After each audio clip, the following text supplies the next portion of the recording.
Welcome to ರೋಹೀಸ್ Pakashala. ಇವತ್ತು ನಾನು ಕ್ಯಾರೆಟನ್ನು ಬಳಸ್ಕೊಂಡು ಹೇಗೆ ಕ್ಯಾರೆಟ್ ಮಿಲ್ಕ್ ಶೇಕನ್ನು ಮಾಡ್ಬೋದು ಅಂತ ತೋರಿಸ್ತಾ ಇದ್ದೀನಿ. ಅದರ ಜೊತೆಗೆ ಒಂದು ಮಿಲ್ಕ್ ಶೇಕ್ ಪೌಡರ್ ಮಾಡಿ ತೋರಿಸ್ತಾ ಇದ್ದೀನಿ.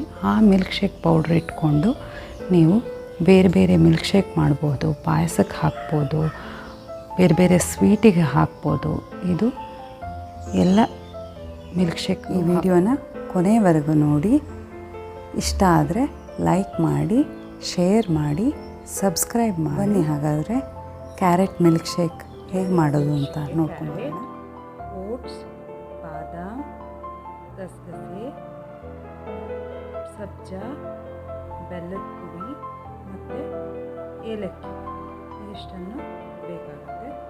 ಈಗ ಓಟ್ಸನ್ನು ಬಾಣಲೆ ತಗೊಂಡು ಚೆನ್ನಾಗಿ ಸಣ್ಣ ಉರಿಯಲ್ಲಿ ಹುರ್ಕೊಂಬರೋಣ. ಆಮೇಲೆ ಈ ಓಟ್ಸ್ ಹುರಿದಾದ್ಮೇಲೆ ಇದನ್ನು ಒಂದು ಮಿಕ್ಸಿ ಜಾರ್ಗೆ ಟ್ರಾನ್ಸ್ಫರ್ ಮಾಡ್ಕೊಳ್ಳೋಣ. ಈಗ ಒಂದೊಂದೇ ಐಟಮ್ನ ಡ್ರೈ ರೋಸ್ಟ್ ಮಾಡ್ಕೊತಾ ಬರೋಣ. ಈಗ ನೆಕ್ಸ್ಟು ಗಸಗಸೆನ ಬಾಣಲೆ ತಗೊಂಡು ಹುರ್ಕೊಂಬರೋಣ. ಆಮೇಲೆ ಬಾದಾಮನ್ನ ತಗೊಂಡು ಬಾದಾಮನ್ನು ಕೂಡ ಸಣ್ಣ ಉರಿಲಿ ಹುರ್ಕೊಂಬರೋಣ. ಆಮೇಲೆ ಎಲ್ಲ ಐಟಮ್ಸ್ನು ಮಿಕ್ಸಿ ಜಾರ್ಗೆ ಹಾಕ್ಕೊಂಡು ಏಲಕ್ಕಿ ಹಾಕ್ಕೊಂಡು ಸಣ್ಣಗೆ ಪುಡಿ ಮಾಡ್ಕೊಂಬರೋಣ. ಈ ಪುಡಿನ ನಾವು 2-3 ತಿಂಗಳ ಕಾಲ ಒಂದು ಡಬ್ಬದಲ್ಲಿ ಏನು ಹಾಳಾಗದೆ ಇಡ್ಬೋದು. ಈ ಪುಡಿನ ಪಾಯಸದ ಜೊತೆಗೂ ಹಾಕ್ಬೋದು, ಎಲ್ಲ ಮಿಲ್ಕ್ ಶೇಕ್ಗೂ ಹಾಕ್ಬೋದು. ಇದನ್ನು ತುಂಬ ರೀತಿಯಿಂದ ಬೇರೆ ಬೇರೆ ರೀತಿಯಿಂದ ಉಪಯೋಗಿಸ್ಬೋದು. ಈಗ ಬನ್ನಿ ಕ್ಯಾರೆಟ್ನ ಒಂದು ಮಿಕ್ಸರ್ ಜಾರಲ್ಲಿ ತಗೊಳ್ಳೋಣ.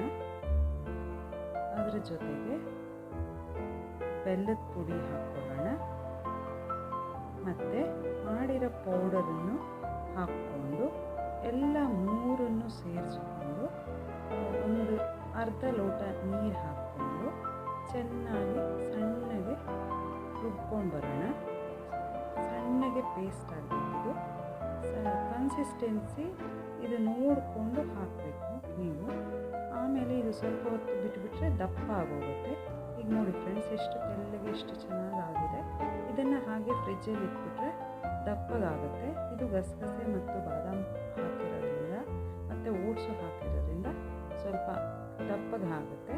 ನೋಡಿಕೊಂಡು ಎಷ್ಟು ಬೇಕು ಹೆಲ್ದಿ ಆಗಿರೋಂತಹ ಕ್ಯಾರೆಟ್ ಮಿಲ್ಕ್ ಶೇಕ್ ರೆಡಿ ಆಗಿರಲ್ಲ ಫ್ರೆಂಡ್ಸ್. ಕ್ಯಾರೆಟ್ ಯೂಸ್ ಮಾಡಿಕೊಂಡು ಹೇಗೆ ಮಿಲ್ಕ್ ಶೇಕ್ ಮಾಡೋದು ಅಂತ, ಮತ್ತು ಬಾದಾಮ್ ಮತ್ತು ಗಸಗಸೆ ಓಟ್ಸ್ ಎಲ್ಲ ಹಾಕಿ ಹೇಗೆ ಪೌಡ್ರ್ ಮಾಡಿಟ್ಕೊಳ್ಳೋದು ಅಂತ ಎಲ್ಲರಿಗೂ ಈ ನನ್ನ ವಿಡಿಯೋ ಇಷ್ಟ ಆಗಿದೆ ಅಂತ ಅಂದ್ಕೋತಿದ್ದೀನಿ. ಪ್ಲೀಸ್ ಲೈಕ್ ಮಾಡಿ, ಶೇರ್ ಮಾಡಿ, ಸಬ್ಸ್ಕ್ರೈಬ್ ಮಾಡಿ. Take care and bye.